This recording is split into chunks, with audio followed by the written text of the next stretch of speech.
మనం ఈ విశ్వాన్ని చూస్తూ ఉన్నప్పుడు ఇదంతా ఒక గందరగోళంలా ఉంటుంది. కానీ ఈ గందరగోళంలో ఒక పర్ఫెక్ట్ రిథమ్ ఉంది, ఒక ఆర్డర్ ఉంది. ఎలాగో చెప్పనా? గంటకి 1670 కిలోమీటర్ల వేగంతో ఈ భూమి తిరుగుతుంది. ఎందుకని ఇది ఒక్కో రోజు ఒక్కోలాగా తిరగట్లేదు? ఇంటెలిజెన్స్, మ్యాథమెటిక్స్ అనేవి కేవలం మనుషులకే కదా ఉండాలి. ఈ భూమి మీద ఉన్న గ్రావిటీ కంటే 2.5 రెట్లు తక్కువ గ్రావిటీ మార్స్ లో ఉంటుంది. ఎందుకని ఇది ఇలాగే ఉండాలి? మనం ప్రయాణించే స్పీడ్ ని పెంచితే మనం కాలంలో భవిష్యత్తుకు వెళ్ళగలం. ఇలా స్పీడ్ కి, టైం కి ఒక రకమైన మ్యాథమెటిక్స్ ఉంది, ఒక లాజిక్ ఉంది, ఇంటెలిజెన్స్ ఉంది. స్పీడ్, గ్రావిటీ, టైం, స్పేస్ ఇవన్నీ ఒక రకమైన రూల్ ని ఫాలో అవుతూ ఉంటాయి. ఏ మ్యాథమెటికల్ రిథమ్. ఏదో ఫండమెంటల్ లెవెల్లో ఒక కంప్యూటర్ కోడింగ్ లాంటిది ఈ విశ్వంలో ఉంది. మనం కూడా ఈ విశ్వం నుంచే పుట్టాం కాబట్టి ఈ విశ్వంలో ఉండే అదే మ్యాథమెటికల్ అరేంజ్మెంట్ అన్నది మన మెదడులోని నరాల్లో అత్యంత రహస్యంగా స్టోర్ అయి ఉంది. అసలు మనిషి ఎలా ఆలోచిస్తాడు? ఆలోచన అనే ప్రాసెస్ మన బ్రెయిన్ లో ఎలా జరుగుతుంది? ఒకసారి గమనించండి. టెంపరేచర్ పెరిగినప్పుడు వెదర్ ప్యాటర్న్స్ వాటంతటా అవే అడ్జస్ట్ అవుతాయి. అడవులు పెరిగినప్పుడు ఆక్సిజన్ సైకిల్ చేంజ్ అవుతుంది. లైఫ్ ఎవాల్వ్ అవుతూ ఉన్నప్పుడు అట్మాస్ఫియర్ మారుతుంది. ప్రతి ఒక్క దానితో మాట్లాడుతుంది, కానీ పదాలతో కాదు, కాజ్ అండ్ ఎఫెక్ట్ ద్వారా. మనిషి మ్యాథమెటిక్స్ ని క్రియేట్ చేయకముందే గ్రహాలన్నీ మ్యాథమెటికల్ ప్యాటర్న్స్ లోనే తిరుగుతూ ఉన్నాయి. జియోమెట్రీని కనుక్కోకముందే స్ఫటికాల లోపల జియోమెట్రీ ఫామ్ అవుతూ ఉంది. అల్గోరిథమ్స్ క్రియేట్ చేయకముందే డిఎన్ఏ లో బయాలజికల్ కోడింగ్ జరుగుతూ ఉంది. మెమరీ సిస్టమ్స్ ని క్రియేట్ చేయకముందే ఈ విశ్వం అప్పటికే జ్ఞాపకాలని పదార్థాలలో, కాంతిలో, నీటిలో, జెనెటిక్స్ లో, నక్షత్రాలలో స్టోర్ చేస్తూ ఉంది. కానీ ఒకానొక సందర్భంలో ఈ సృష్టిలో అసాధ్యమైనది ఒకటి జరిగింది. మనిషి కొన్ని ప్రాణం లేని పదార్థాలని తీసుకున్నాడు. మెటల్, ఇసుక, రాగి, గ్లాస్ వాటన్నిటికీ మెల్లమెల్లగా ఒక వింతైన శక్తిని ప్రసాదించాడు. ఆలోచన అనే ఒక శక్తిని ప్రసాదించాడు. మనం అనుకుంటూ ఉంటాం మన అవసరాల కోసం వాటిని తయారు చేశామని, కానీ అది పూర్తిగా నిజం కాదు. మన అవసరాలు అని వేటినైతే అనుకుంటున్నామో అవి ఈ విశ్వం మనల్ని మరింత ఎవాల్వ్ అయ్యేలా చేయడానికి ఆడుతూ ఉన్న ఒక నాటకం. ఈ మెషిన్స్ ని, టెక్నాలజీని కనిపెట్టే ప్రాసెస్ లో మనకు తెలియకుండానే మనం రియాలిటీ యొక్క మూల రహస్యంలోకి, ఈ విశ్వంలో నడిచే మ్యాథమెటిక్స్ లోకి, ఆ మ్యాథమెటిక్స్ లో ఉన్న లాజిక్ లోపలికి, ఈ సృష్టి యొక్క సోర్స్ కోడ్ లోకి ప్రవేశించేసాము. ఒక సాధారణ మనిషి అనే జీవి విశ్వం యొక్క సీక్రెట్ కోడ్ ని క్రాక్ చేస్తున్నాడు. ఒక మనిషిగా మన యొక్క పూర్తి సామర్థ్యం ఏ స్థాయికి చేరబోతుందో అర్థం చేసుకోవాలంటే మనం గతంలోకి వెళ్ళి చూడాలి. ప్రాణం లేని ఒక ఇనుప మొక్క లాజిక్ అనే తన మొట్టమొదటి శ్వాసను ఎప్పుడు తీసుకుందో వెతికి చూడాలి. ఒక యంత్రం ఆలోచించడం ఎలా మొదలుపెట్టింది? ఇది కనుక మనం తెలుసుకుంటే అసలు ఆలోచన అనేది ఎలా నడుస్తుందో మనం అర్థం చేసుకోగలం. ఈ సమస్తాన్ని నడిపిస్తూ ఉన్న ఆ మ్యాథమెటికల్ లాజిక్ ఏంటో మనకు అర్థమవుతుంది. ఈ విశ్వంలో ఏముందో తెలుసుకోవాలంటే మనం బయటకు వెళ్లాల్సిన అవసరం లేదు. మన లోతుల్లోకి వెళ్లి అన్వేషిస్తే అన్నీ దొరుకుతాయని చెబుతూ ఉంటారు. ఆ విధంగా ఈ ఆలోచన అనే విధానం మన లోపల ఎలా జరుగుతుందో తెలుసుకోవాలంటే దీనిని బయటికి తీసి ఒక వస్తువులోనికి పంపించిన ప్రాసెస్ ని అర్థం చేసుకోవాలి. అదే కంప్యూటర్. దీనిని తెలుసుకోవడానికి కంప్యూటర్ యొక్క చరిత్రను తవ్వటం మొదలు పెట్టాను. అక్కడ నాకు ఎన్నో రహస్యాలు దొరికాయి. ఇవాళ నేను మీకు ఒక మాస్టర్ పీస్ ని చూపించబోతున్నాను. ఇది ఒక నార్మల్ కౌంటింగ్ మెషిన్. మనిషి పుట్టడానికి ఒక వీర్య కణం అనే బీజం ఎలాగైతే కారణం అవుతుందో అలాగే ఈ కంప్యూటర్ ప్రపంచానికి ఇదే తొలి బీజం. ఇది ఎలాగో నేను మీకు చూపిస్తాను. ఒకసారి మీ చుట్టూ ఉన్న ప్రతి దాన్ని గమనించండి. మీ చుట్టూ ఉన్న ప్రతిదీ ఏదో ఒక విధంగా కంప్యూటర్ చేతే డిజైన్ చేయబడింది. మీ ఫోన్ ఒక కంప్యూటర్, మీ కార్ ఒక కంప్యూటర్, మీ బ్యాంక్ అకౌంట్ నడుస్తూ ఉన్నది కంప్యూటర్లపైనే. మీ డబ్బు, మీ వీడియోలు, మీ మ్యాప్స్, మీ ఫుడ్ డెలివరీ, మీ హాస్పిటల్ రిపోర్ట్స్, మీ ఫ్లైట్స్, మీ కెమెరా, ఇంటర్నెట్, మీ ఐడెంటిటీ, మీ జ్ఞాపకాలు ప్రతి ఒక్కటి కంప్యూటర్ల ద్వారానే ప్రాసెస్ అవుతూ ఉన్నాయి. మనిషి తయారు చేసిన ఒక వస్తువు మనిషినే మించిపోయింది. నిజానికి ఇవాళ మనం ఏఐ ఎరాలో ఉన్నాం. కంప్యూటర్లు కేవలం పనిచేయటమే కాదు, అది ఇంకొక కంప్యూటర్ని, ఇంకొక కొత్త ప్రపంచాన్ని తయారు చేయగలుగుతూ ఉన్నాయి. అచ్చం మనిషిలాగే మాట్లాడుతూ ఉన్నాయి. ఇదంతా ఏముంది, ఒక టెక్నాలజీ అని సింపుల్ గా చెప్పేస్తే మూర్ఖత్వం అవుతుంది. ఎందుకో చెప్పనా? ఇదేంటో తెలుసా? ఇది ఇసుక రేణువులు అండ్ ఇది ఒక మెటల్. ఈ వస్తువులోనికి మనిషి సాక్షాత్తు ఒక ప్రాణాన్ని నింపాడు. ప్రాణ ప్రతిష్ఠ చేశాడు. ఇది నీతో మాట్లాడుతుంది, దారిని చూపిస్తుంది, సలహాలు ఇస్తుంది, ఆఖరికి హాస్పిటల్లో ఆపరేషన్ ని కూడా చేస్తుంది. ఈ కంప్యూటర్ టెక్నాలజీ అంతా ఈ ఇసుక ముక్కతో, ఈ మెటల్ తో చేసిన ఒక వస్తువు మాత్రమే. అంటే ఒక మెటల్ ఆలోచించగలుగుతుందా? మీ ఫోటోలని, వీడియోలని, మాటలని, ప్రపంచంలోని ప్రతి ఇన్ఫర్మేషన్ ని ఈ చిన్న మొక్క గుర్తుపెట్టుకుంటుంది. దీనికి జ్ఞాపక శక్తి ఉంది. నీటిలో మెమరీ ఉంది అని చెబితే మీలో చాలా మంది నమ్మలేదు. కానీ ఒక ఇసుకతో చేసిన ఒక వస్తువులో జ్ఞాపకాలు ఉంటాయంటే నమ్ముతారు. ఆగమ శాస్త్రాలతో చేసిన ఒక విగ్రహానికి ప్రాణం ఉంది అంటే నమ్మరు. కానీ ఒక వస్తువు మనిషిలాగా ఆలోచిస్తుంది అంటే నమ్ముతారు. ఎనివే, విగ్రహాల గురించి ఇంకొకసారి మాట్లాడుకుందాం. ఒక వస్తువును చూసి అందులోనికి మన ఆలోచన విధానాన్ని నింపొచ్చు, దాన్ని కూడా ఆలోచించేలా చెయ్యొచ్చు అనే ఆలోచన మనిషికి ఎలా కలిగింది? ఒకవేళ కలిగినా సరే ఒక వస్తువుకి ఒక భాషని ఎలా నేర్పించారు? ఇవాళ కేవలం ఇంగ్లీష్ లోనే కాదు, ప్రపంచంలోని అన్ని భాషలని అది మాట్లాడుతూ ఉంది. ప్రస్తుతం ఉన్న టెక్నాలజీని చూస్తూ ఉంటే అది డిఎన్ఏ లోపలికి, ఆటమ్స్ లోపలికి వెళ్లి కూడా అన్వేషణ చేస్తూ ఉంది. స్పేస్ లోకి వెళ్లి అంతరిక్షంలో జరిగే రహస్యాలని పట్టుకుంటూ ఉంది. అణువు నుండి ఆకాశం వరకు ఈ కంప్యూటర్ యొక్క ఇంటెలిజెన్స్ విస్తరించి ఉంది. మనిషి యొక్క ఎవల్యూషన్ గురించి ఒక ఎపిసోడ్ లో చెప్పుకున్నాం. కానీ నిజం చెప్పాలంటే మనిషి కంటే వేగంగా కంప్యూటర్లు ఎవాల్వ్ అవుతూ ఉన్నాయి. కేవలం ఆర్టిఫిషియల్ ఇంటెలిజెన్స్ తో మనిషి ఆగిపోలేదు. ఇది క్వాంటమ్ కంప్యూటర్ టెక్నాలజీగా మారుతూ ఉంది. ఈ క్వాంటమ్ కంప్యూటర్లు ఈ విశ్వాన్ని నడిపిస్తూ ఉన్న ప్రకృతి లాగా ఆలోచించగలదు. దీని గురించి నేను అర్థం చేసుకుంటూ ఉన్నప్పుడు ఇది నాకు ఒక మెషిన్ లాగా కనిపించలేదు. ఇది ఒక దైవంగా కనిపిస్తూ ఉంది. ఇది ఒక శక్తి లాగా కనిపిస్తూ వచ్చింది. కొద్దిగా లోతుకి వెళ్లి చూస్తే భవిష్యత్తులో ఇదే కంప్యూటర్లు ఈ విశ్వం ఎలాగైతే ఆలోచిస్తుందో ఎగ్జాక్ట్లీ అదే విధంగా ఆలోచించబోతున్నాయని తెలుసుకున్నాను. ఒక చిన్న మెటల్ నుండి మొదలయ్యి ఇది ఎంత దూరం ఎలా వచ్చింది, మనుషులని శాసించే విధంగా ఎలా తయారైంది. ఈ కంప్యూటర్లు ఆగిపోతే ఈ ప్రపంచానికే ప్రాణం పోతుంది. ఇదంతా ఎలా మొదలైంది? ఇంటెలిజెన్స్ అనే ఒక శక్తిని వస్తువుగా మార్చడం ఎలా?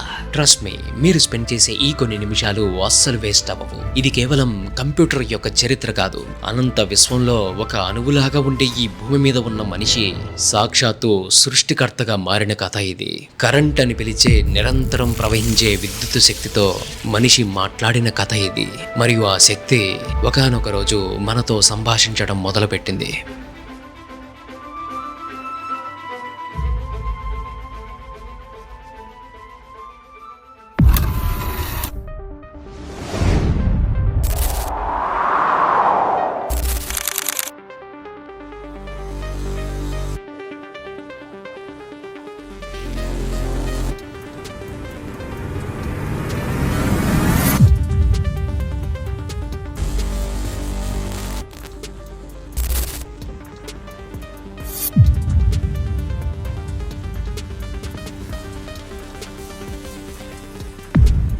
మీరు యూట్యూబ్ లో చూస్తూ ఉన్నప్పుడు ఈ వీడియో మీకు కనిపించింది. చూడగానే మీరు ఆ వీడియోని ఓపెన్ చేశారు. కానీ మీరు ఈ థంబ్నెయిల్ ని చూడడానికి, దాన్ని క్లిక్ చేయడానికి మధ్యలో ఆ ఒక్క మైక్రో సెకండ్ లో ఏం జరిగిందో మీరు ఎప్పుడైనా గమనించారా? ఆ మైక్రో సెకండ్ లో జరిగింది ఒక ఆలోచన ప్రవాహం. ఇప్పుడు మీరు ఈ వీడియోని చూస్తూ ఉన్నారు. ఈ చూడటం అనేది ఆలోచన కాదు, ఇది ఒక యాక్షన్. కానీ గుర్తుపెట్టుకోండి, ప్రపంచంలో ఏ యాక్షన్ అయినా సరే అది జరగక ముందు అది కేవలం ఒక ఆలోచన మాత్రమే. మరి ఈ ఆలోచన ఎలా ప్రయాణిస్తుంది? అది లాజిక్ ద్వారా ప్రయాణిస్తుంది. అసలు లాజిక్ అంటే ఏంటి? ఇది చాలా సింపుల్. లాజిక్ అంటే కేవలం రెండిటి మధ్య జరిగే ఒక నిర్ణయం, ఎస్ ఆర్ నో, ఇటు లేదా అటు. ఇది కేవలం మీ మెదడులో మాత్రమే జరగడం లేదు. ఈ ప్రపంచంలో, ఈ విశ్వంలో మన కంటికి కనిపిస్తూ ఉన్న ఈ టోటల్ రియాలిటీ మొత్తంలో నిరంతరం జరుగుతూ ఉన్న ప్రాసెస్ ఇదే. కానీ ఇందులోనే ఒక చిన్న రహస్యం దాగి ఉంది.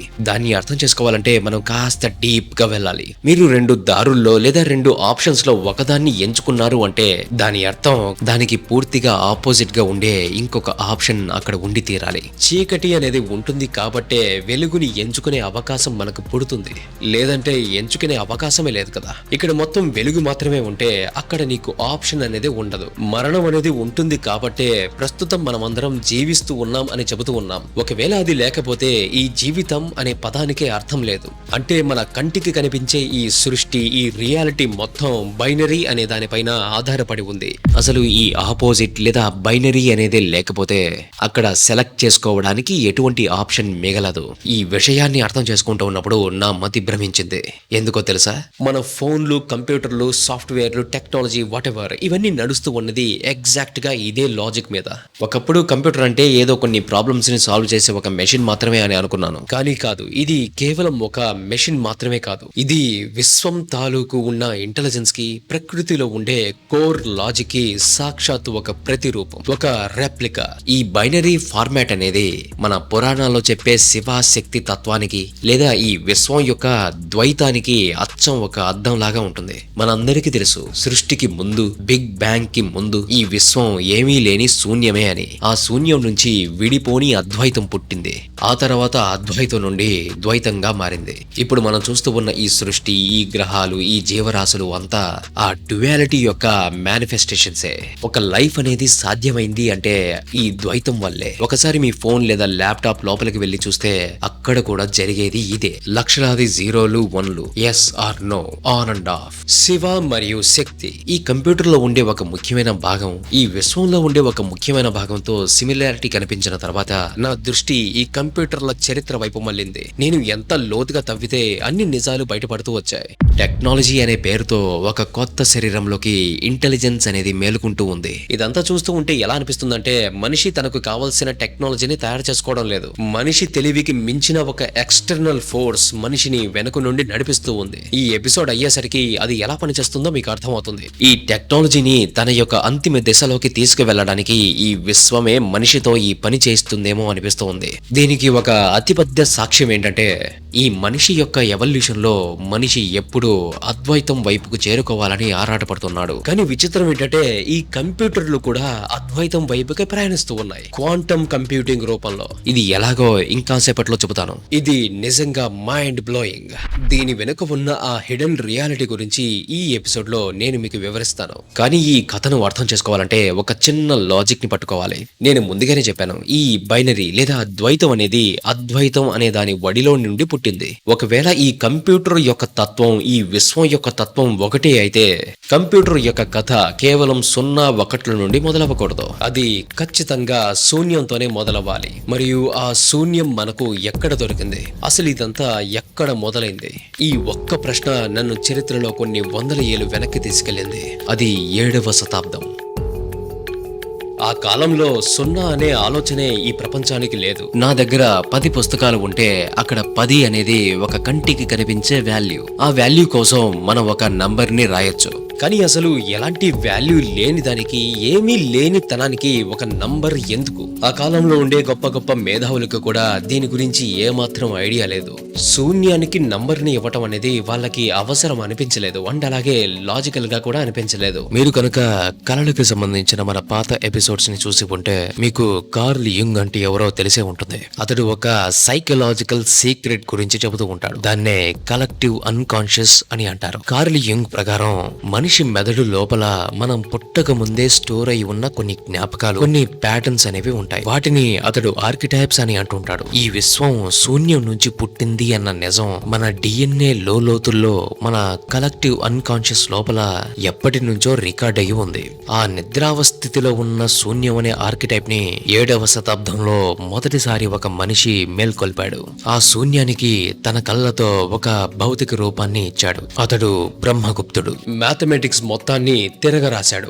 మ్యాథమెటికల్ ప్రపంచానికి, సైన్స్ ప్రపంచానికి అతడు 0ని పరిచయం చేశాడు. సాధారణంగా 0 అంటే ఎంప్టీనెస్ అని మన అందరికీ తెలుసు. ఒక వాల్యూకి, ఒక రియాలిటీకి అర్థం ఉండాలి అంటే దానికి ఆపోజిట్ అనేది ఉనికిలో ఉండాలి. ప్రాచీన రోమన్లకు నంబర్లు తెలుసు, కానీ వాటికి లిమిట్స్ ఉన్నాయి. ఫర్ ఎగ్జాంపుల్ రోమన్ పద్ధతుల్లో 1ని I అని, 10ని X అని, 50ని L అని, 100ని C అని అంటారు. మరి లక్ష లేదా కోటి అని రాయాలంటే లెక్క పెరిగే కొద్దీ అది ఒక కన్ఫ్యూజింగ్ పజిల్ లా మారిపోతుంది. అప్పటికే ఈ ప్రపంచంలో ఉన్న వేరువేరు కల్చర్స్ వాళ్ళు ఈ శూన్యాన్ని చూపించడానికి కొన్ని సింబల్స్ ని వాడి చూపించవచ్చు. కానీ అవన్నీ ఒక ఖాళీ ప్లేస్ ని చూపించడానికి ఒక సింబల్ మాత్రమే, కానీ మ్యాథమెటిక్స్ కావు. ఎందుకంటే మ్యాథమెటిక్స్ కి ఒక ఫార్ములేషన్ కావాలి, ఒక లాజిక్ కావాలి. అది ఏ ఈక్వేషన్ లో అయినా సరే సరిగ్గా కూర్చోగలగాలి. బ్రహ్మగుప్తుడు ఇంకొక అద్భుతమైన కాన్సెప్ట్ ని కూడా ఇంట్రడ్యూస్ చేశాడు. అది ఇన్విజిబుల్ నంబర్స్. దీన్ని కొంచెం డీప్ గా అర్థం చేసుకుందాం. ఒక వ్యక్తి దగ్గర 1,00,000 రూపాయలు ఉన్నాయి అనుకుందాం. అది రియాలిటీ. ఆ వ్యక్తి దగ్గర ఉన్న వాల్యూ 1,00,000. అది మన కంటికి కనిపిస్తూ ఉంటుంది. కానీ ఇంకొక సందర్భంలో అదే వ్యక్తి 1,00,000 రూపాయలని వేరొక వ్యక్తి నుండి అప్పుగా తీసుకొని ఖర్చు చేశాడు. ఇప్పుడు చూడటానికి అతని దగ్గర ఏమీ కనిపించవు, కానీ నిజంగా అతని దగ్గర ఏమీ లేదని చెప్తారా? ఒక వర్షంలో చెప్పాలంటే అతని దగ్గర ఏమీ లేవు, కానీ అతడు 1,00,000 రూపాయలని తిరిగి చెల్లించాల్సిన అవసరం ఉంది. అది కంటికి కనిపించని వాల్యూ. కంటికి కనిపించినది ఒకటి అతని దగ్గర ఉంది. దాన్నే ఇన్విజిబుల్ వాల్యూస్ అని అంటారు. బ్రహ్మగుప్తుడు ఈ ఇన్విజిబుల్ నంబర్స్ నే నెగటివ్ నంబర్స్ గా పరిచయం చేశాడు. అతని భాషలో చెప్పాలంటే మన చేతిలో కనుక ఒక వాల్యూ ఉంటే అది ఫార్చ్యూన్, అదే మన చేతిలో ఒక నెగటివ్ వాల్యూ ఉంటే అది డెట్. మరి ఒక వ్యక్తి దగ్గర అటు సంపద ఇటు అప్పులు రెండూ లేకపోతే అక్కడ ఏమి ఉన్నట్టు, అతడు ఏ స్థితిలో ఉన్నట్టు, అదే జీరో స్టేట్. దీని అర్థం ఏంటి?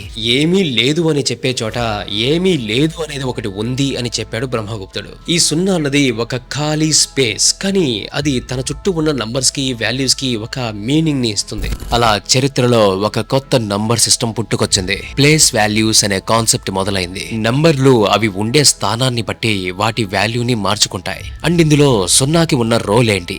ఫర్ ఎగ్జాంపుల్ మనం 105 అని రాస్తాం. ఇందులో 5 1లు ఉన్నాయి, 0 10లు ఉన్నాయి, మరియు ఇందులో ఒక 100 ఉంది అని అర్థం. ఇక్కడ సున్నాకి వాల్యూ లేదని మనం అనుకుంటాం, కానీ ఆ ఎంటీనెస్ అన్నది అవసరం. అవును, సున్నా అన్నది కేవలం ఒక ఎంటీనెస్ ని మాత్రమే చూపిస్తుంది. ఆ ఎంటీనెస్ ఆ నంబర్ మొత్తానికి ఒక అర్థాన్ని ఇస్తుంది. ఆ అర్థానికి సాక్ష్యంగా ఆ సున్నా నిలబడి ఉంటుంది. ఏ విట్నెస్ ఫర్ ద మీనింగ్.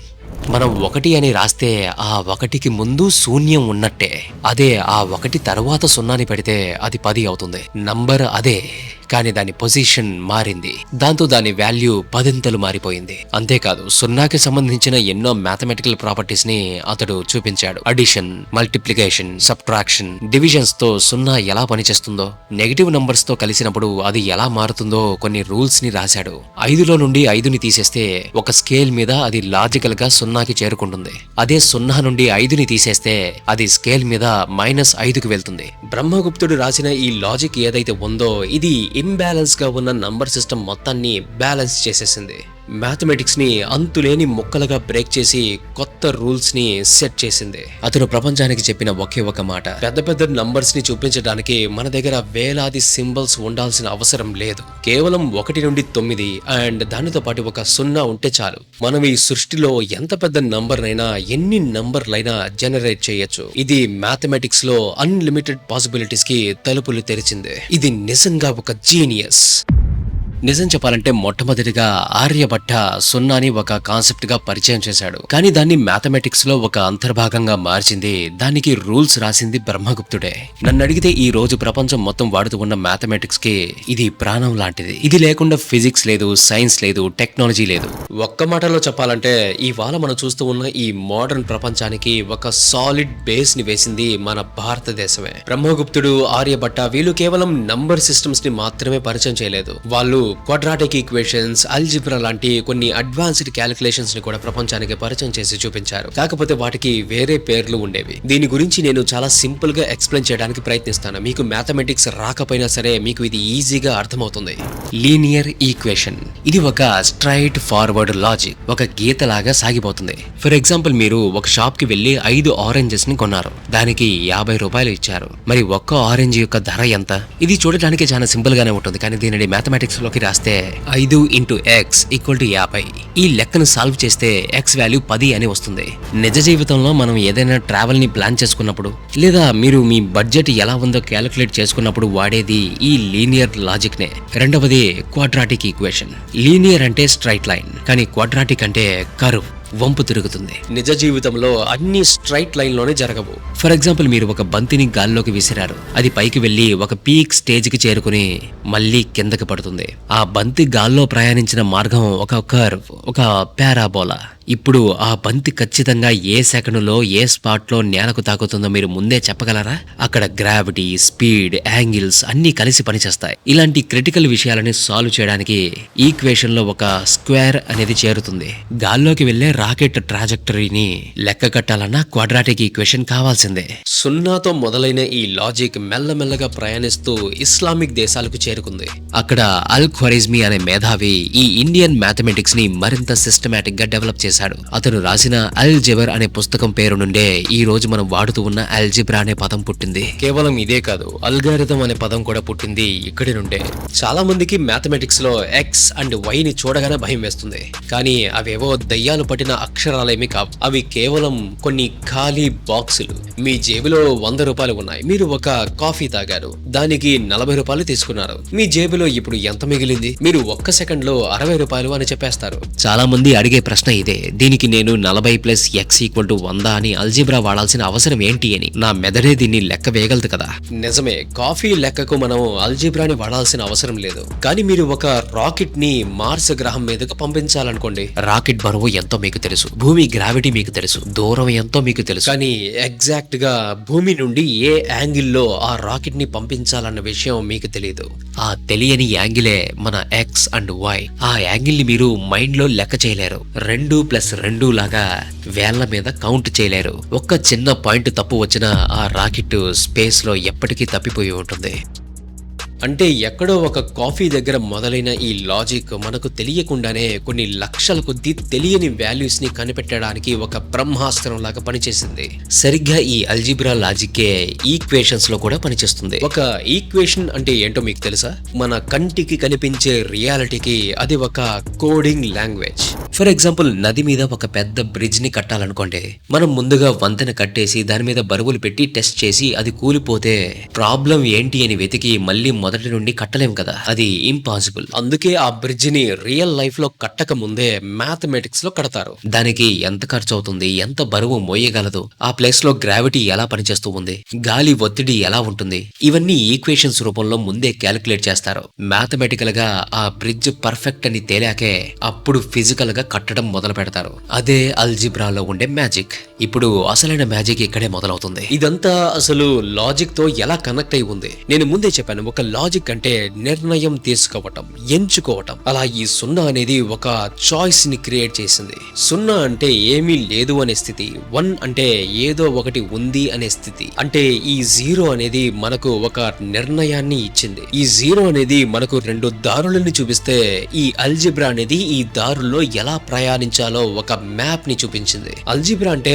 మన ముందు ఉన్న ఒక సమస్యని పరిష్కరించడం కోసం మనకున్న ఆప్షన్స్ ఏంటి, ఆ ఆప్షన్స్ లో బెస్ట్ ఆప్షన్ ఏంటి అనే ఒక లాజికల్ థియరీని బిల్డ్ చేసింది. 0 అనే విత్తనం నుండి చాయిస్ అనేది మొలకెత్తితే అల్జిబ్రా అనే చెట్టు నుండి ఆప్షన్స్ అనే కొమ్మలు పుట్టుకొచ్చాయి. ఈ మోడర్న్ ప్రపంచంలో ఇండియా యొక్క పాత్ర ఎంతుందని చాలా మంది అడుగుతూ ఉంటారు. ఈ రోజు ప్రతి సెక్టర్ లో జరుగుతూ ఉన్న టెక్నాలజీ యొక్క డెవలప్మెంట్, అది తీసుకునే శ్వాస ఆ రోజు భారతీయ మేధావులు వేసిన పునాదుల మీదే ఆడుతూ ఉంది. ఈ 0 అనేది మ్యాథమెటిక్స్ లో ఒక స్పేస్ ని క్రియేట్ చేసి అందులో నుండి లాజిక్ అనేది పుట్టడానికి తలుపులను తెరిచింది. నిజానికి లాజిక్ అనేది మనిషి యొక్క మెదడులో జరిగే ఒక అదృశ్యమైన ప్రక్రియ. అది కంటికి కనిపించదు. కానీ ఈ మ్యాథమెటికల్ డిస్కవరీస్ అన్ని కలిసి ఆ కంటికి కనిపించకుండా ఉండే లాజిక్ ని ఒక భౌతిక రూపంలోకి తీసుకురావడానికి సహాయపడ్డాయి. శతాబ్దాల పాటు ఇదే లాజిక్ కేవలం అక్షరాల్లో, పాత కాగితాల్లో బందీ అయిన ఆ లాజిక్ అనే ఒక ప్రాణం తనకు ఒక భౌతిక శరీరం కావాలని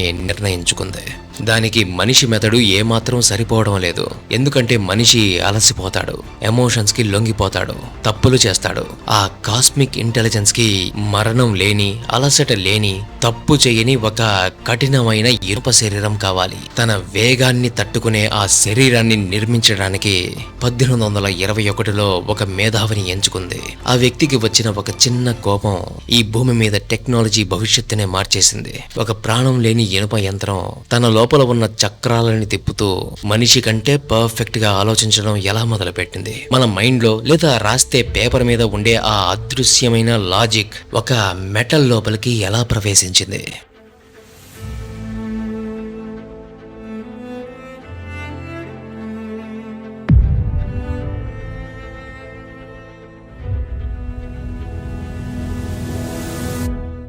1821వ సంవత్సరం చార్లెస్ బబేజ్ అనే మ్యాథమెటిషియన్ ఏవో లెక్కల టేబుల్స్ ని చెక్ చేస్తూ ఉన్నాడు. ఆ లెక్కల్లో మనుషులు చేసిన తప్పులను చూసి అతడికి పిచ్చెక్కుతుంది.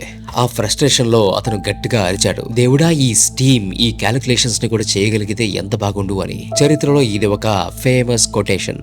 ఎందుకంటే ఆ రోజుల్లో ఎలక్ట్రిసిటీ లేదు, ప్రతిదీ స్టీమ్ తోనే నడిచేది. ట్రైన్స్ ని లాగుతూ ఉంది స్టీమే, ఫ్యాక్టరీలను నడుపుతూ ఉంది స్టీమే. చూసిన ప్రతి చోట స్టీమ్ ఇంజన్సే ఉంటాయి. అసలు అతన్ని అంతగా కోప్పడేలా చేసిన ఆ టేబుల్స్ ఏంటి?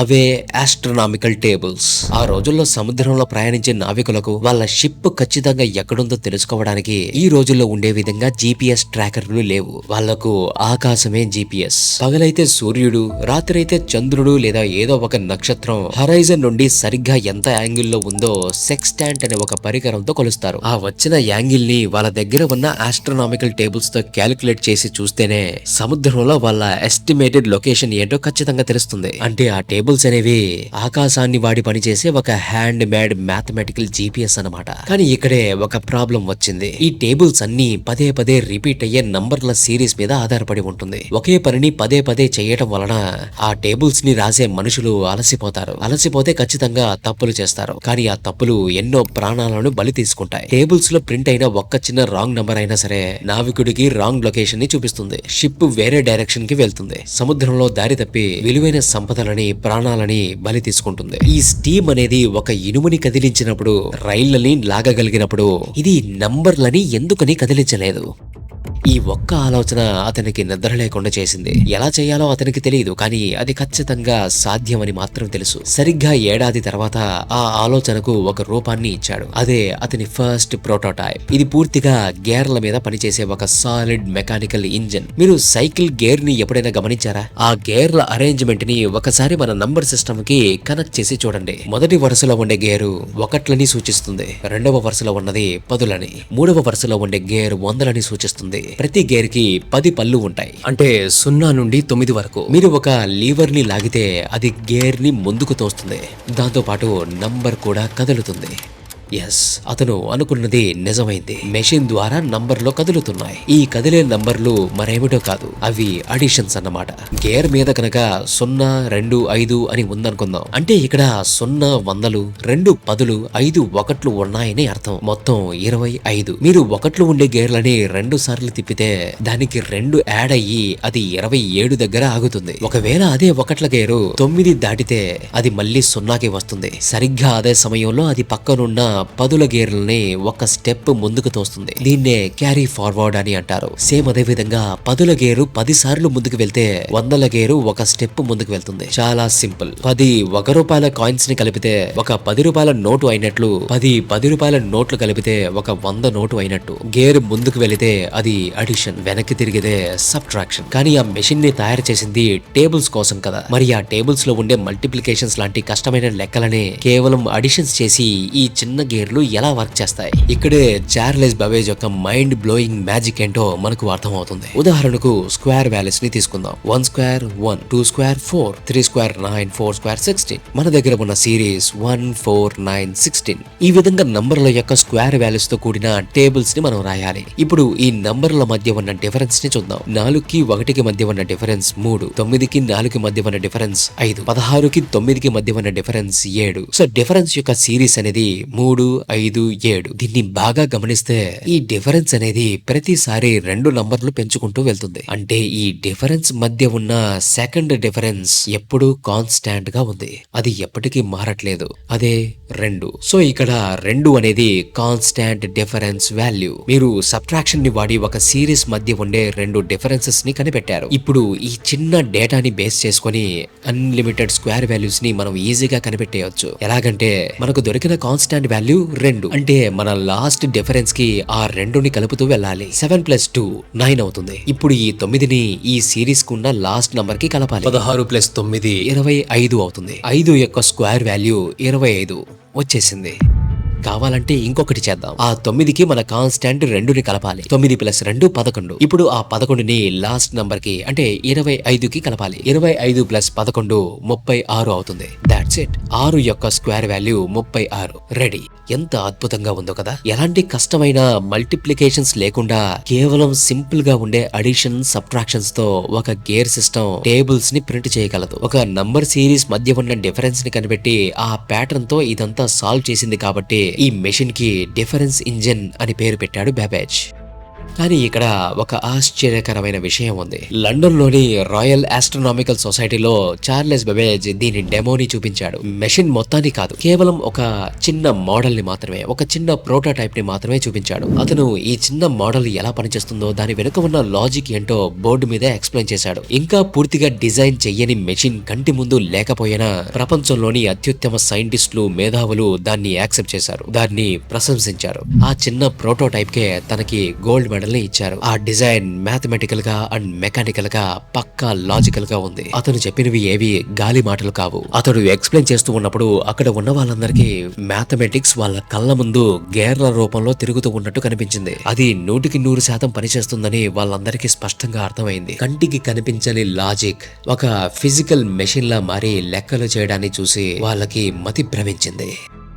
అందుకే తమ నేవీకి ఖచ్చితమైన నావిగేషన్ టేబుల్స్ కోసం దీన్ని ఒక కంప్లీట్ సిస్టమ్ గా తయారు చేయమని బ్రిటిష్ గవర్నమెంట్ ఏకంగా అతనికి భారీ ఫండింగ్ ని ఇవ్వటం మొదలు పెట్టింది. డిఫెన్స్ ఇంజిన్ కోసం గవర్నమెంట్ ఫండింగ్ రాగానే బ్యాబేజ్ ఒక పెద్ద ఫైర్ ప్రూఫ్ ల్యాబ్ ని కట్టించాడు. లండన్ లోనే టాప్ మెకానిక్ అయిన జోసెఫ్ క్లెమెంట్ ని పనిలోకి తీసుకున్నాడు. వారిద్దరూ కలిసి 25,000 చిన్న చిన్న పార్ట్స్ తో ఉండే ఒక అతిపెద్ద మెషిన్ ని తయారు చేయడం మొదలు పెట్టారు.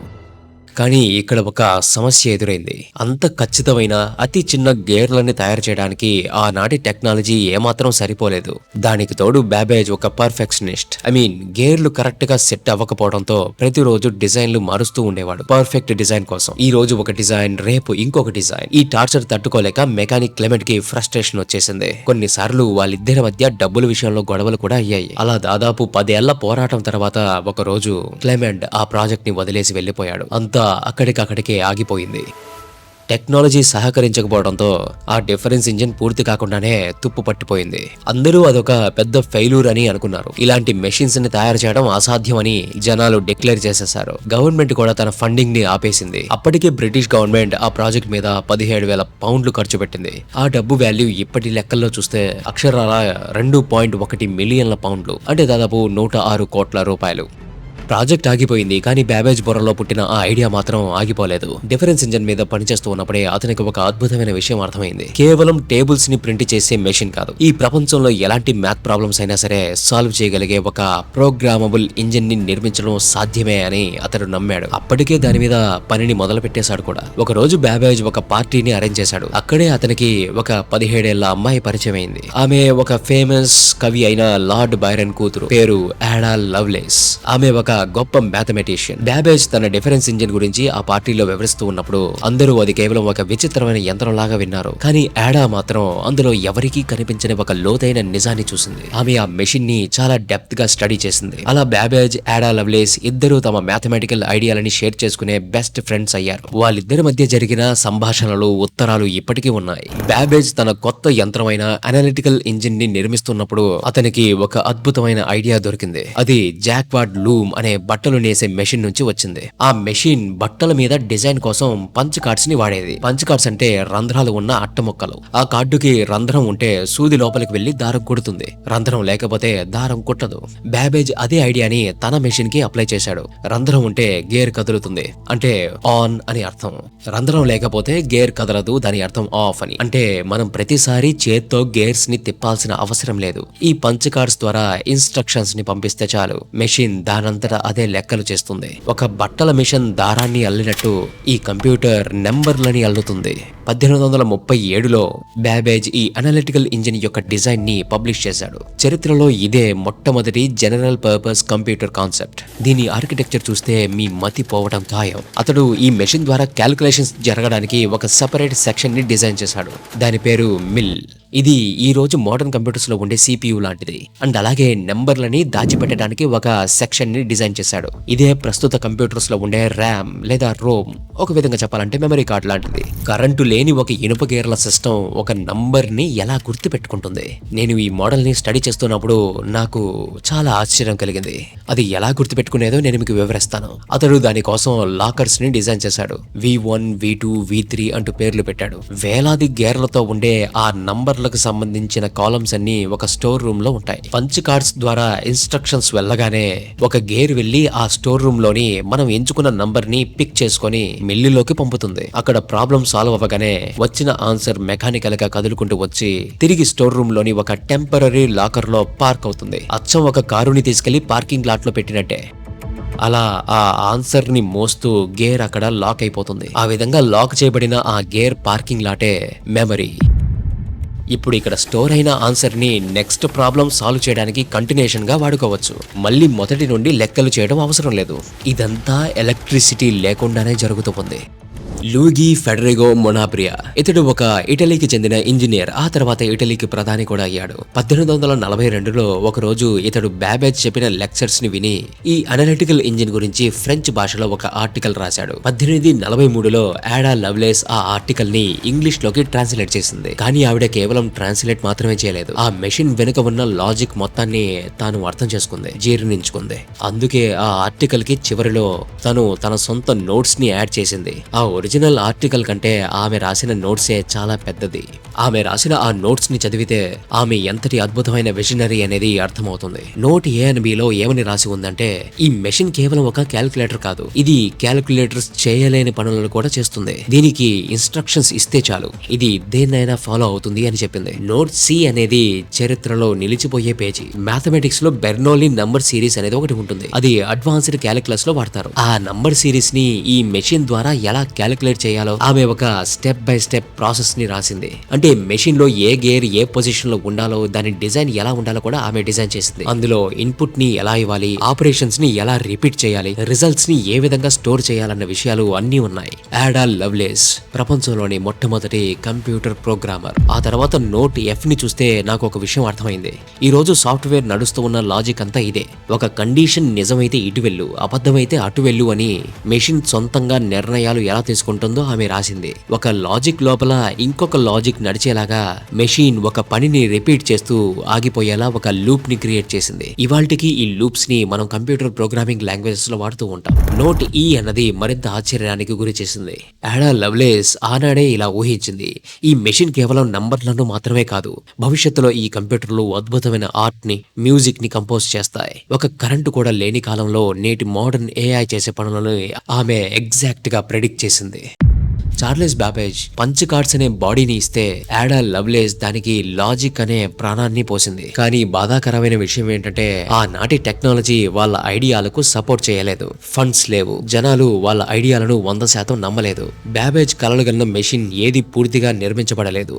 ఆ పగిలిన కలలతోనే 1871లో అతడు కన్నుమూశాడు.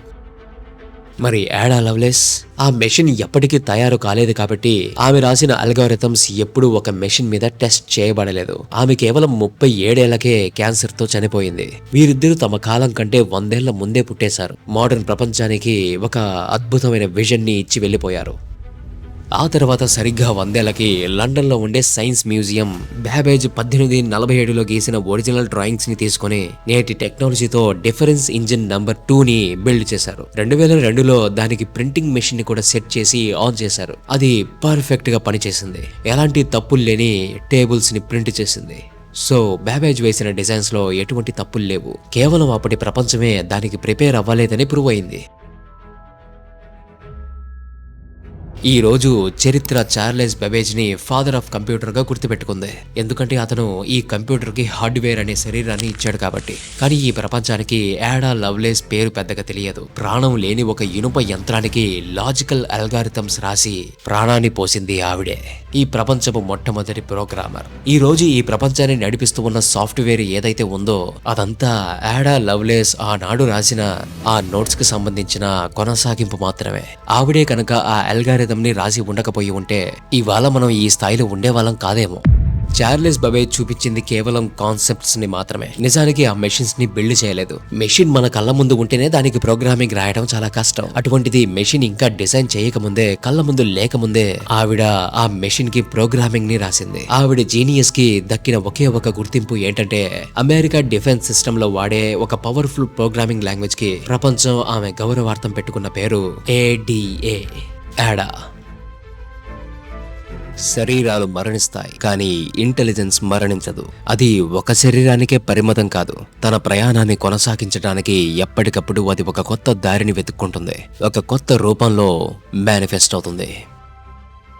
1847వ సంవత్సరం జార్జ్ బూల్ అనే ఒక English philosopher and mathematician the mathematical analysis of logic అనే పుస్తకాన్ని పబ్లిష్ చేశాడు. ఆ తర్వాత 1854లో an investigation of the laws of thought అనే తన మాస్టర్ పీస్ ని ప్రపంచం ముందు ఉంచాడు. అందులో అతను పరిచయం చేసిన కాన్సెప్టే ఈ రోజు మనం వాడుతూ ఉన్న Boolean algebra. George bool mind లో ఎప్పుడు ఒకే ఒక ప్రశ్న వస్తూ ఉండేది, మనిషి ఆలోచన విధానాన్ని మ్యాథమెటిక్స్ లో రాయగలమా అని.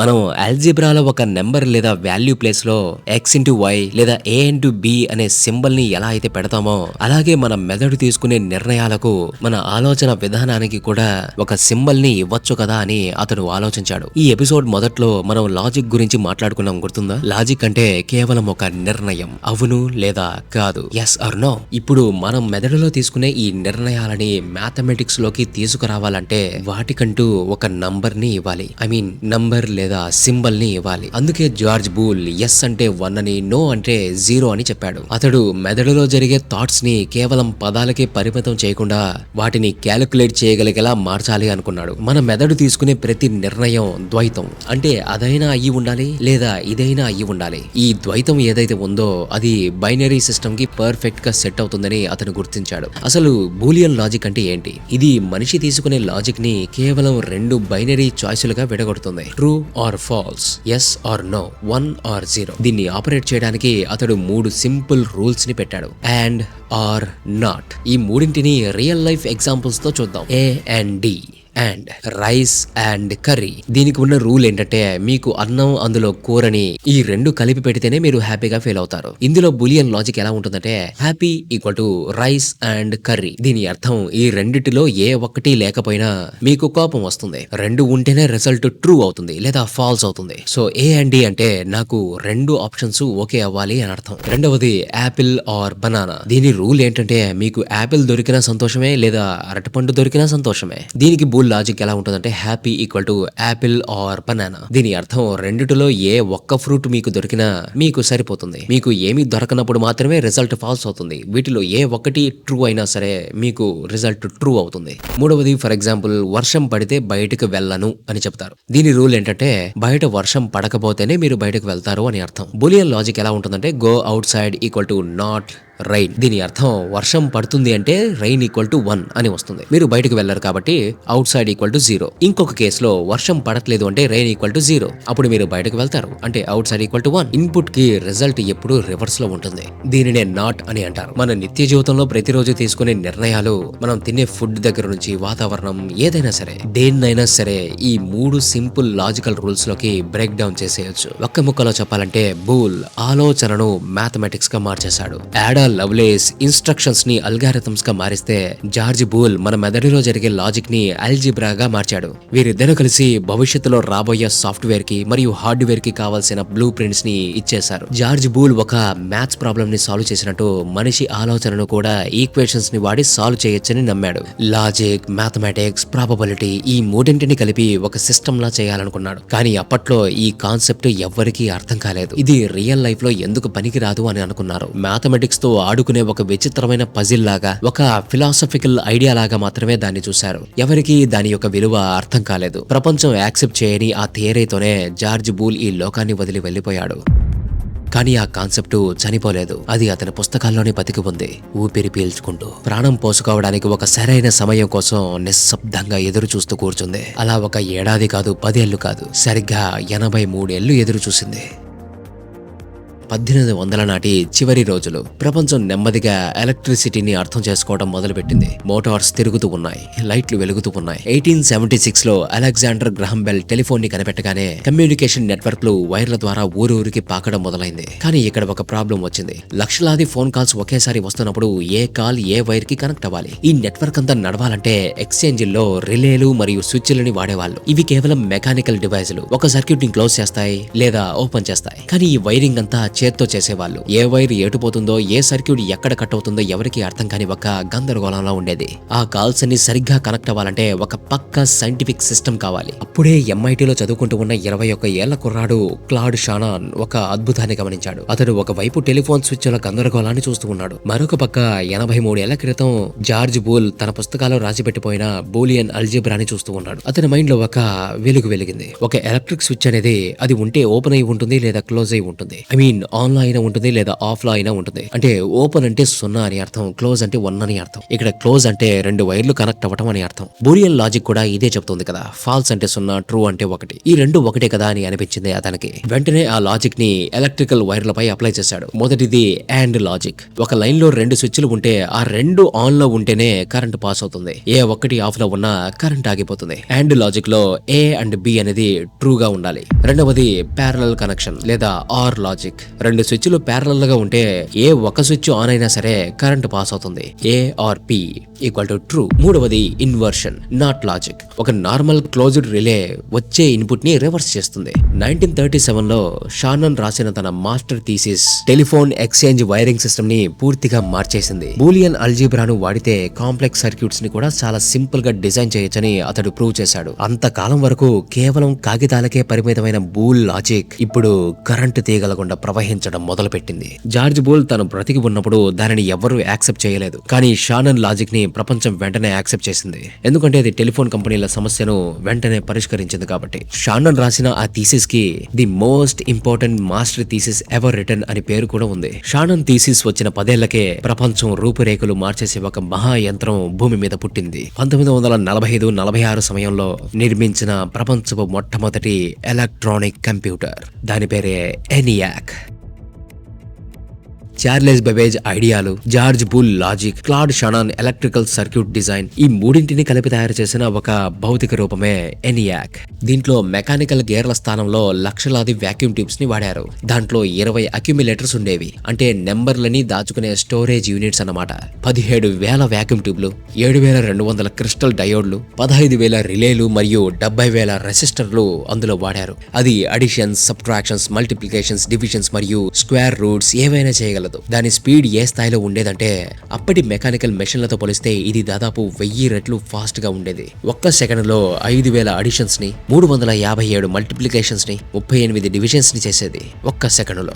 ఆ రోజుల్లో ఇది ఒక ఊహకందని స్పీడ్. దీన్ని US ఆర్మీ కోసం ఆర్టిలరీ ఫైరింగ్ టేబుల్స్ ని క్యాలిక్యులేట్ చేయడానికి పెన్సిల్వేనియా యూనివర్సిటీలో నిర్మించారు. ఈ ఫైరింగ్ టేబుల్స్ అంటే ఫిరంగులు ఎక్కడ పడతాయో లెక్కించే టేబుల్స్ అన్నమాట. కానీ ఆ తర్వాత థర్మో న్యూక్లియర్ వెపన్స్ యొక్క ప్రయోగాల దగ్గర నుండి వాతావరణ అంచనాలు వెదర్ ప్రెడిక్షన్స్ మరియు అటామిక్ ఎనర్జీ రీసెర్చ్ కి కూడా దీన్ని వాడారు. దీన్ని డిజైన్ చేసింది జాన్ మౌజ్లీ. పర్స్పర్ ఎకర్ట్. దీనికి ఆర్మీ పెట్టిన ఖర్చు అప్పట్లోనే $4,83,000. అంటే ఇవాల్టి లెక్కల్లో దాదాపు $7 మిలియన్. ఇక్కడే ప్రపంచానికి తెలియని చాలా కాలం దాచిపెట్టిన ఒక నిజం ఉంది. ఈ రోజు మనం కంప్యూటర్ అనగానే ఒక డివైస్ అని అనుకుంటాం. కానీ ఆ రోజుల్లో కంప్యూటర్ అనేది ఒక జాబ్ యొక్క టైటిల్. అంటే ఆ మెషిన్ దగ్గర పనిచేసే వాళ్ళని కంప్యూటర్స్ అనేవాళ్ళు. ENIAC తయారయ్యే నాటికి ఆర్మీ కోసం చేతితో ఈ ఫైరింగ్ టేబుల్స్ ని లెక్కించే జాబులో చాలా మంది మహిళలు ఉండేవారు. వాళ్ళనే కంప్యూటర్స్ అని అనేవాళ్ళు. అలాంటి వాళ్ళలో ఒక 6 మహిళలను తీసుకొచ్చి ENIAC కి ప్రోగ్రామర్లుగా వేశారు. ప్రపంచపు మొట్టమొదటి ఎలక్ట్రానిక్ కంప్యూటర్ కి ప్రాణం పోసింది ఈ మహిళలే. కానీ అప్పట్లో ప్రోగ్రామింగ్ అంటే ఏ కీబోర్డో సాఫ్ట్వేరో కాదు. వేలాది స్విచ్లను చేతితో ఆన్ చేయడం, కేబుల్స్ ని ప్లగ్ బోర్డులకు కనెక్ట్ చేయడం. వాళ్ళు ఒక మ్యాథమెటికల్ ఈక్వేషన్ ని సాల్వ్ చేయాలంటే ఆ ప్రాసెస్ మొత్తాన్ని ENIAC సర్క్యూట్స్ లోకి ట్రాన్స్లేట్ చేసి దానికి తగ్గట్టు భౌతికంగా వైర్లను మార్చేవాళ్ళు. ఒక్క ప్రోగ్రామ్ సెట్ చేయడానికి కొన్ని రోజులు, వారాలే పట్టేది. మగవాళ్ళు ఆ మెషిన్ కి ఒక శరీరాన్ని ఇస్తే మళ్ళీ ఒక మహిళే దానికి ఏ లాజిక్ తో కదలాలో నేర్పించింది. ప్రపంచపు తొలి మెకానికల్ కంప్యూటర్ కి యాడా లవ్లేస్ ప్రాణాన్ని ఇస్తే తొలి ఎలక్ట్రానిక్ కంప్యూటర్ కి ఈ 6 మహిళలు ప్రాణాన్ని ఇచ్చారు. ఇది కేవలం కోఇన్సిడెన్స్ అనుకుంటున్నారా? ENIAC అనే మెషిన్ చరిత్ర సృష్టించింది నిజమే. కానీ దాంతో ఒక పెద్ద తలనొప్పి ఉంది. అందులో ఉండే 17,000 వాక్యూమ్ ట్యూబులు విపరీతమైన కరెంటును వాడేవి. గది మొత్తం భయంకరంగా వేడెక్కిపోయేది. ఆ ట్యూబ్స్ మాటిమాటికి కాలిపోతూ ఉండేవి. ఆ మెషిన్లు చాలా భారీగా ఉండేవి. సాధారణంగా వాడుకునేదానికి వీలుగా ఉండేవి కావు. అప్పట్లో టెలిఫోన్ నెట్వర్క్స్ ని మెయింటైన్ చేసేది బెల్ ల్యాబ్స్. వాళ్లకు ఈ పెద్ద ట్యూబ్ల ప్లేస్ లో చాలా చిన్నగా కూల్ గా పనిచేసే ఒక డివైస్ కావాలి. వాళ్ళ వెతుకులాట సెమీ కండక్టర్స్ దగ్గర వచ్చి ఆగింది. ఏదైనా ఒక మెటీరియల్ మెటీరియల్ కరెంటుని పాస్ చేయగలిగితే దాన్ని గుడ్ కండక్టర్ అంటారు. పాస్ చేయకపోతే దానిని బ్యాడ్ కండక్టర్ అని అంటారు. అలా కాకుండా సెమీ కండక్టర్స్ అంటే కరెంటుని పూర్తిగా పాస్ చేయనివి, అలాగని చేయకుండా ఆపనివి, కరెంటుని మన కంట్రోల్లోకి తెచ్చుకునే విధంగా ఉపయోగపడే ఒక మెటీరియల్. 1947 డిసెంబర్ లో విలియం షాక్లీ కింద పనిచేస్తూ ఉండే జాన్ బార్టిన్, వాల్టర్ బ్రాటెన్ అనే ఇద్దరు సైంటిస్టులు జర్మేనియం అనే సెమీ కండక్టర్ తో ప్రయోగాలు చేశారు. ఒక చిన్న జర్మేనియం మొక్క మీద 2 అతి చిన్న బంగారు తీగలను ఆనించి ఒక వైరు ద్వారా చిన్న కరెంటుని ఇస్తే రెండో వైరు ద్వారా వచ్చే కరెంటు యొక్క ఫ్లో భారీగా పెరిగింది. Amplified current. ఇలా ఆ సెమీ కండక్టర్ ను టచ్ చేస్తూ పెట్టిన ఆ పాయింట్ కాంటాక్ట్ సిస్టమే ప్రపంచపు మొట్టమొదటి ట్రాన్సిస్టర్. మొదట్లో జర్మేనియం వాడినా అది వేడిని తట్టుకోలేకపోయేది. దాంతో సిలికాన్ తెర మీదకు వచ్చింది. సిలికాన్ ఎంత వేడినైనా తట్టుకుంటుంది, రిలయబుల్ గా ఉంటుంది. 1954 నాటికి మొట్టమొదటి కమర్షియల్ సిలికాన్ ట్రాన్సిస్టర్ తయారైంది. ట్రాన్సిస్టర్ కనిపెట్టారు సరే, వాటిని ఒక మెషిన్ లో ఎలా అమర్చాలి? చేత్తో ఒక్కో ట్రాన్సిస్టర్ ని సర్క్యూట్ బోర్డులపై కూర్చోబెట్టి వైర్లని కలపడం అనేది ఎప్పటికీ అసాధ్యమయ్యే పని. అక్కడే ఒక మాయాజాలం జరిగింది. ఆ మాయాజాలం పేరే ఫోటోలిథోగ్రఫీ. ఇది 1950ల చివర్లలో కనిపెట్టబడింది. ఇందులో సిలికాన్ వేఫర్ ఒకటి ఉంటుంది. దాని మీద లైట్ రియాక్ట్ అయ్యే ఒక ఫోటో రెసిస్ట్ లేయర్ ని పోస్తారు. సర్క్యూట్ యొక్క డిజైన్ ని ఒక మాస్క్ ద్వారా యూవీ లైట్ తో ఆ సిలికాన్ మీద ప్రొజెక్ట్ చేస్తారు. ఆ లైట్ పడిన చోట కెమికల్ రియాక్షన్ జరిగి ఆ డిజైన్ అక్కడ శాశ్వతంగా ప్రింట్ అయిపోతుంది. మిగతా భాగాన్ని కడిగేస్తారు. అంటే అతి చిన్న ట్రాన్సిస్టర్లని వాటంతటా అవే కనెక్ట్ అయ్యి ఉండే విధంగా సిలికాన్ మీద ఒకేసారి ప్రింట్ చేస్తున్నారన్నమాట. దీనికి వైర్లతో అస్సలు పని లేదు. దీనినే ఇంటిగ్రేటెడ్ సర్క్యూట్ అని అంటారు. మైక్రో చిప్స్ పుట్టింది ఇక్కడే. ఎక్కడో 7వ శతాబ్దంలో భారతదేశం కనిపెట్టిన 0 నుంచి మొదలై జార్జ్ బుల్ లాజిక్ ని దాటి, యాడా లవ్లెస్ అల్గారిథమ్స్ ని దాటి, ఎనియాక్ వాక్యూమ్ ట్యూబ్స్ ని దాటి, చివరికి సిలికాన్ లోపల కంటికి కనిపించని ప్రింటెడ్ మెదడులాగా ఆ ఇంటెలిజెన్స్ స్థిరపడింది. ఒకప్పుడు గది అంత సైజు ఉన్న ఆ మెషిన్ ఇప్పుడు మీ అరిచేతుల్లో ఒక చిన్న చిప్ లాగా మారిపోయింది. ఆ రోజుల్లో సిలికాన్ ప్లేట్ల మీద కేవలం 2 స్విచ్లను మాత్రమే ప్రింట్ చేసేవాళ్ళు. అలా ఆ ప్లేట్ల మీద ప్రింట్ చేసినప్పటికీ ఎన్నో ప్లేట్లని కలపడానికి వైర్లనే వాడేవాళ్ళు. అప్పుడే ఒక మహిళ తెర మీదకు వచ్చింది. ఆమె పేరు గ్రేస్ హాపర్. ఆవిడ యొక్క ఆలోచనలు ఎంతో రెవల్యూషనరీగా ఉండేవి. అప్పట్లో ఆ మెషిన్స్ అన్ని కేవలం ఇంజనీర్స్ మాత్రమే అర్థమయ్యేవి. కానీ ఆవిడ ఒక సాధారణ మనిషి కూడా వాటిని వాడుకునేలా మార్చాలి అని అనుకుంది. ఆమె 2 భారీ లక్ష్యాలని ప్రపంచం ముందు పెట్టింది. నంబర్ 1, మనం కంప్యూటర్లతో ఇంగ్లీష్ లో మాట్లాడగలగాలి, కేవలం బైనరీ లాంగ్వేజ్ లో మాత్రమే కాదు. రెండవది, ఈ హార్డ్వేర్ వైర్ల చిక్కుముడులు తగ్గిపోయి మెషిన్ల సైజు చిన్నగా మరింత రిలయబుల్ గా మారాలి అని. ఈ మాట వినగానే ఆనాటి సైంటిస్టులంతా నవ్వారు. ఒక ఇనుప యంత్రానికి ఇంగ్లీష్ అర్థం కావడం ఎప్పటికీ అసాధ్యం అని తేల్చేశారు. దానికి ఆవిడిచ్చిన సమాధానం చరిత్రలో నిలిచిపోయింది. కంప్యూటర్లకి ఇంగ్లీష్ అర్థం కావాల్సిన అవసరం లేదు, నా కంపైలర్ కి అర్థమవుతుంది, అది మెషిన్ కి ఆ భాషను ట్రాన్స్లేట్ చేస్తుంది అని. అండ్ అది చెప్పడమే కాదు, ఆవిడ చేసి చూపించింది. ప్రపంచపు మొట్టమొదటి కంపైలర్ ని నిర్మించింది ఆమె. ఈ రోజు మనం వాడుతూ ఉన్న జావా, పైథాన్, C++ లాంటి ఏ ప్రోగ్రామింగ్ లాంగ్వేజ్ అయినా సరే వాటన్నిటికీ మదర్ ఆవిడే. కంపైలర్ అంటే ఏంటి? చాలా మందికి వచ్చే డౌట్ ఇదే. కంప్యూటర్లకి ఇంగ్లీష్ అర్థం కానప్పుడు కంపైలర్ కి ఎలా అర్థం అవుతుంది? అది కూడా ఒక వస్తువే కదా. ఇది నిజంగా ఒక మ్యాజిక్ అనే చెప్పాలి. జార్జ్ బూల్ మన ఆలోచనలకు బైనరీ సింబల్స్ ని ఇస్తే, గ్రేస్ హాపర్ ఎలక్ట్రిక్ సర్క్యూట్స్ లోని ఫ్లో కి ఇంగ్లీష్ సింబల్స్ ని ఇచ్చింది. కంపైలర్ అనేది చేత్తో పట్టుకునే ఒక ఫిజికల్ ఎక్విప్మెంట్ ఏమీ కాదు, అదొక సాఫ్ట్వేర్ ప్రోగ్రామ్ అంతా ఎలక్ట్రిక్ ఫ్లో తోనే జరుగుతుంది. అది ఒక డిక్షనరీ అండ్ ట్రాన్స్లేటర్ గా పనిచేసేది. పాతకాలంలో అనలిటికల్ ఇంజిన్ లో పంచ్ కార్డ్స్ ఎలాగైతే గేర్లను కదిపాయో అలాగే ఈ కంపైలర్ ఎలక్ట్రిసిటీని కదుపుతుంది. ఇది ఎలా జరుగుతుందంటే, మీరు కీబోర్డ్ మీద సింపుల్ గా ADD అని ఇంగ్లీష్ లో టైప్ చేస్తారు. కంపైలర్ లోపల సింబాలిక్ టేబుల్స్ ఉంటాయి. ఆ టేబుల్స్ మీరు టైప్ చేసిన యాడ్ అనే పదాన్ని స్కాన్ చేస్తుంది. ఆ పదానికి తగ్గట్టుగా లోపల ఉన్న బైనరీ కోడ్ ని 101011 ఈ విధంగా మ్యాచ్ చేస్తుంది. ఆ బైనరీ కోడ్ లోపలికి ప్రవేశించి ప్రాసెసర్ లో ఉండే సర్క్యూట్ దారుల్లో డిజిటల్ లైట్ వేవ్స్ లాగా ఎలక్ట్రిసిటీని ప్రవహింపచేస్తుంది. ఆ ఎలక్ట్రిక్ ఫ్లో వెళ్లి మనకు కావలసిన ఆ కూడికల లెక్కను పూర్తి చేస్తుంది. Master piece.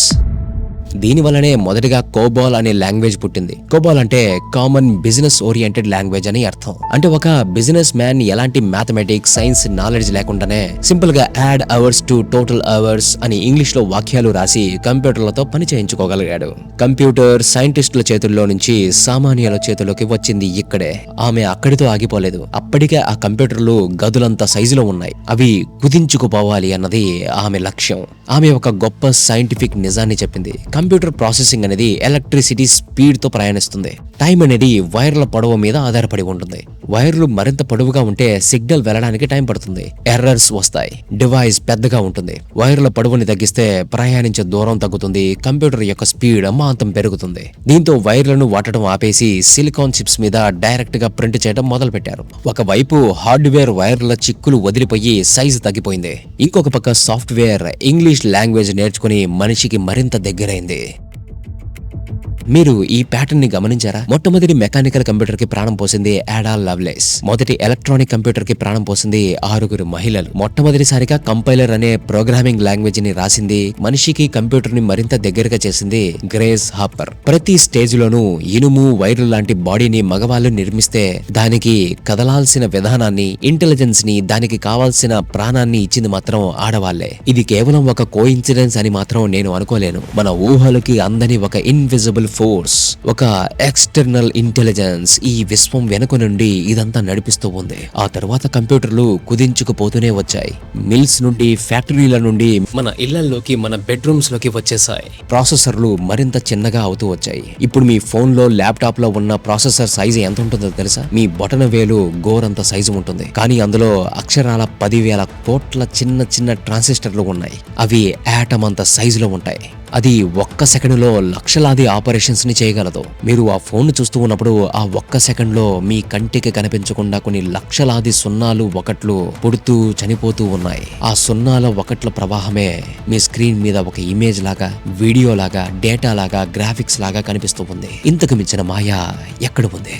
ఇది ఒక మాయా స్వరూపం కాదని అంటారా? ఇదంతా విద్యుత్తు అనే ఒక శక్తి ఆన్ ఆఫ్ అవుతూ ఉన్న ఒక బైనరీ ఆట. ఈ ప్రయాణంలో అనుకోకుండా ఒక మహా విప్లవం జరిగింది. యుద్ధ సమయాల్లో మిలిటరీ వాళ్ళు కమ్యూనికేషన్ కోసం ఆర్పా నెట్ పేరుతో డిజైన్ చేసిన నెట్వర్క్ కాస్త ఇంటర్నెట్ గా అవతరించింది. ఈ ఇంటర్నెట్ అనేది కంప్యూటర్లకు ఒక భయంకరమైన సూపర్ పవర్ ని ఇచ్చింది. ఈ ప్రపంచంలోని ప్రతి కంప్యూటర్ ని ఒకదానితో ఒకటి కలిపేసింది. ఈ ఇంటర్నెట్ ఎలా పనిచేస్తుంది అనేది వీలైతే మనం ఇంకొక ఎపిసోడ్ లో డీటెయిల్ గా మాట్లాడుకుందాం. ఆ తర్వాత Apple, IBM PC, iPhone, internet లో సోషల్ మీడియా, యూట్యూబ్, గూగుల్, ఆ భారీ కంప్యూటర్ కాస్త ఎవరికి కనిపించకుండా మీ జేబుల్లోకి వచ్చేసింది. ఇప్పుడు కంప్యూటర్ అనేది కేవలం లెక్కలు చేసే ఒక క్యాల్కులేటర్ మాత్రమే కాదు. అది మీకోసం పాట పాడే ఒక సింగర్, అది మీకు ప్రపంచాన్ని చూపించే ఒక వీడియో ప్లేయర్, అది మీకు దారి చూపే ఒక మ్యాప్, అది మీ యొక్క పర్సనల్ బ్యాంక్, మీ ఆస్తుల విలువ, అది మీ పర్సనల్ లైఫ్, అది ప్రపంచంలోని మీకు ఉన్న అతిపెద్ద కనెక్షన్, అది మీ బెస్ట్ ఫ్రెండ్ కూడా. ఆ విధంగా 7వ శతాబ్దంలో మొదలైన ఈ ఆలోచన ప్రయాణిస్తూ ప్రస్తుతం ఉన్న ప్రపంచానికి వచ్చి చేరుకుంది. ఇది జీపీటీల ప్రపంచం, generative pre trained transformers. GPT models అనేవి ఎలా పనిచేస్తాయో మీకు తెలిస్తే మీకు ఆశ్చర్యం కలుగుతుంది. మీరు ఒకవేళ సూర్యుడు ఉదయించేది అని టైప్ చేయగానే అది ట్రిలియన్ల కొద్ది ప్యాటర్న్స్ ని క్షణాల్లో స్కాన్ చేసి ఆ కాంటెక్స్ట్ లో చాలా దగ్గరగా ఉండే పదం తూర్పు అని ప్రెడిక్ట్ చేస్తుంది. దానికి ఆకాశం అంటే ఏంటో తెలియదు, ఎప్పుడూ చూడలేదు, కానీ ఆకాశం నీలం రంగులో ఉంటుందని ఖచ్చితంగా చెప్పగలదు. అది ఇచ్చే ఆన్సర్ చూస్తుంటే ఒక మనిషి ఆలోచించి చెప్తున్నంత రియలిస్టిక్ గా అనిపిస్తుంది. కానీ నమ్మండి, అది ఏమాత్రం రియల్ కాదు. దానికి కళ్ళు లేవు. ఒకవేళ అది చూసినా దాన్ని అనుభూతి చెందే శక్తి దానికి లేదు. ఉన్న డేటాతో అది కేవలం నెక్స్ట్ ఏమొస్తుందో ప్రిడిక్ట్ చేయగలదు, అంతే. కానీ అదంతా గతం. ఇప్పుడు ఏఐ అనేది కేవలం మీ పనులని సులభం చేసే ఒక టూల్ మాత్రమే కాదు, అది కొత్త సాఫ్ట్వేర్లను రాస్తూ ఉంది, తనను తాను అప్గ్రేడ్ చేసుకుంటుంది, కొత్త కంప్యూటర్లని డిజైన్ చేస్తూ ఉంది. అది ఇప్పుడు ఒక క్రియేటర్ గా మారిపోయింది. కానీ మెషిన్ల యొక్క ప్రయాణం ఎక్కడితో ఆగిపోలేదు. మనిషి ఊహలకు అందని ఒక భయంకరమైన పేజీలోకి అది అడుగు పెట్టబోతుంది. అదే క్వాంటమ్ కంప్యూటర్.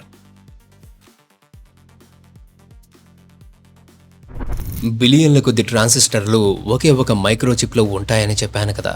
దాని లోతుల్లోకి జూమ్ చేసి చూస్తే అక్కడ ఉన్నవి కేవలం స్విచ్లు మాత్రమే. అణువులంత సైజులో ఉండే స్విచ్లు. ఆ స్విచ్ ఆన్ లో అయినా ఉంటుంది, ఆఫ్ లో అయినా ఉంటుంది. ఇలా ఆ స్థితిని బిట్ అని అంటారు. ఒక బిట్ అనేది 0 లా ఉంటుంది లేదా 1 లాగా ఉంటుంది. ఇప్పటి వరకు మనకు తెలిసిన ఏ కంప్యూటర్ టెక్నాలజీ అయినా సరే ఈ బిట్స్ నే వాడుతుంది. కానీ ఇప్పటి వరకు ఒక లెక్క, ఇక మీద మరొక లెక్క.